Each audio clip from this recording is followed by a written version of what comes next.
A conselleira do Mar, Marta Villaverde, desprazouse esta mañá ata Portosín para anunciar as obras de mellora do abrigo do Peirao e a ampliación de atraques.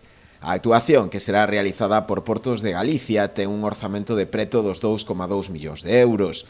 Segundo a titular de Mar, esta actuación permitirá ampliar a capacidade pesqueira deste porto e mellorar tamén a seguridade da flota, tanto pesqueira como deportiva. Esta obra vai a permitir a construcción de 17 prazas de amarre, 17 prazas que van a poder nas que van a poder amarrar 13 barcos de frota de baixura e 4 barcos de cerco, e tamén vai a permitir a construcción dun dique flotante de máis ou menos 150 metros de longitude.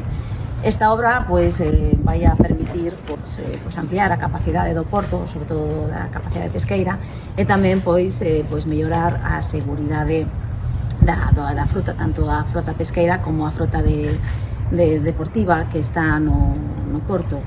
É unha obra, coa que esperamos mellorar, vamos a tamén mellorar a operatividade dos barcos, porque tamén inclúe un dragado de rocha de 400 metros cúbicos aproximados.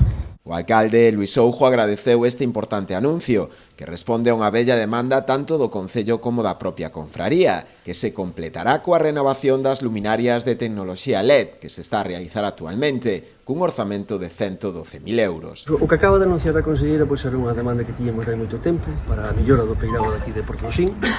Ese dique do abrigo vai nos abrir moi ben, porque esta zona onde está a nave de redeiras, aquí non podían atacar os barcos polos ventos do norte.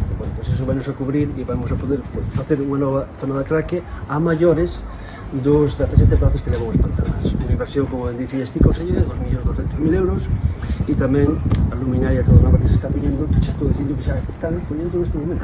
Acabo de pasar por aí a vinos colocar as farolas, entón está moi buena, son moitísimas gracias. Segundo informaron fontes da propia consellería, a actuación iniciarase de inmediato, cun prazo previsto de execución das obras de 9 meses.